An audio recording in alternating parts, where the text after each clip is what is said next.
নমস্কার, কেমন আছেন সবাই? ম্যাথ চলে আপনাদেরকে স্বাগত জানাই। আজ তোমাদের জন্য নিয়ে এসেছি 2025 শিক্ষাবর্ষের মাধ্যমিক পরীক্ষার্থীদের জন্য। এটা খুবই একটা ইম্পর্টেন্ট অঙ্ক, যা তোমাদের 3 নম্বরের জন্য আসে। এই অঙ্কটা প্রায় সময় যে কোনো সালে দেখবে তোমরা ইবিটিএস কোশ্চেন টেস্ট পেপার বা কোশ্চেন ব্যাংক যে কোনো জায়গায় দেখবে এই প্রশ্নটা বারে বারে আসে। চলো এই প্রশ্নটা তোমাদেরকে করে ঝপাঝপ সলভ করে দিই।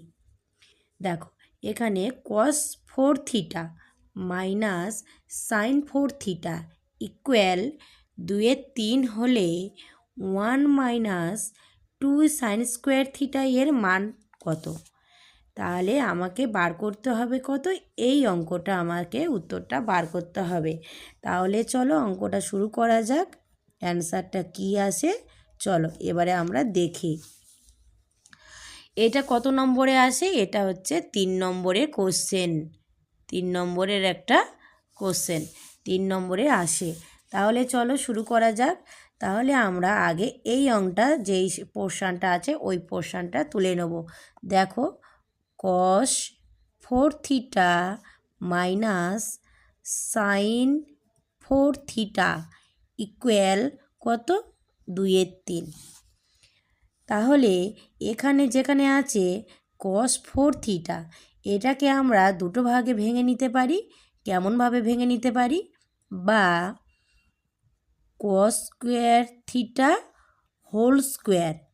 এটা দেখো cos square theta whole square মানে কি? সেটা হচ্ছে 2 দুগুণে 4। তাহলে কি সেটা দাঁড়াবে কি? এটা cos 4 থিটা মাইনাস সাইন 4 থিটাকে ওইভাবে ভেঙে নেব। তাহলে কি হবে? Sine square theta whole square equal কত ছিল? 2/3। এবারে আসি আমরা। দেখো এটা একটা সূত্রের মধ্যে পড়লো। দেখো cos স্কোয়ার এ স্কোয়ার মাইনাস বি স্কোয়ারের সূত্র।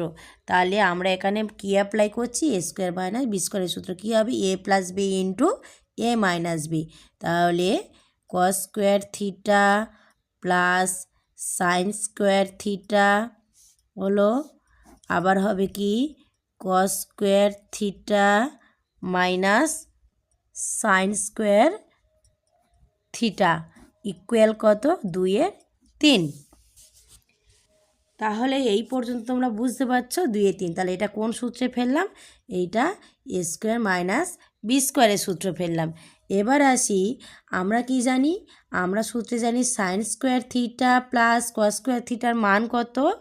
আমরা জানি sign square theta plus cos square থিটার মান কত? 1। তাহলে এর মানটা কত? আমরা জানি 1। এবারে আসি cos square theta minus sign square theta, তাহলে ইকুয়াল কত? ইকুয়াল হচ্ছে 2/3। যেখানে লিখতে পারো sign square theta plus cos square theta equal কত? এর মান 1। তাই এর মান এখানে 1 ধরা হয়েছে। এবারে চলে যাই। এটা 1 গুণ মানে কিছু না, তাহলে বসে যাবে। তাহলে এবারে আসি cos square theta, cos square theta. এবারে আসবো cos square theta. cos square থিটার সূত্র কি? cos স্কোয়ার থিটার সূত্র হচ্ছে 1 মাইনাস সাইন স্কোয়ার থিটা। তাহলে cos স্কোয়ার থিটার সূত্র কি? cos স্কোয়ার থিটার সূত্র আমরা কি জানি? 1 minus sine square theta minus এটা বসে যাবে সাইন স্কোয়ার থিটা ইকুয়াল কত? 2/3। এখানে কিসের মান ধরেছি? এখানে আমরা এটা লিখে দিতে পারি cos স্কোয়ার থিটা এর মান কি? 1 মাইনাস সাইন স্কোয়ার থিটা। এইটা আমরা লিখতে পারি। এবারে চলে যাই। এবারে দেখো এখানে কত আছে? এখানে আছে 1। 1টা বসে যাবে। এবার কিসের চিহ্ন দুটো আছে? মাইনাস। দেখো সাইন স্কোয়ার থিটা কটা আছে? দুটো আছে। দেখো 2 সাইন স্কোয়ার থিটা ইকুয়াল কত আছে? ইকুয়াল 2/3। তাহলে এবার আমরা প্রশ্নের দিকে চলে যাই। লক্ষ্য করি প্রশ্নে কি বলেছিল, 1 - 2 সাইন স্কোয়ার থিটার মান কত। তাহলে আমরা এই যে দেখো এখানে এই যে 1 - 2 সাইন স্কোয়ার থিটা, তাহলে মান কত পেলাম? 1 - 2 সাইন স্কোয়ার থিটার মান পেলাম 2/3। তাহলে অঙ্কটি দেখো, এটা কি আছে মাধ্যমিক পরীক্ষার্থীদের জন্য 2025 শিক্ষাবর্ষে এটা একটা 3 নম্বরের অঙ্ক। তাহলে বোঝা গেল। তোমরা তাহলে এবারে খাতায় তুলে নাও, ঝপাঝপ অঙ্কটি করে আমাকে দেখিয়ে দাও।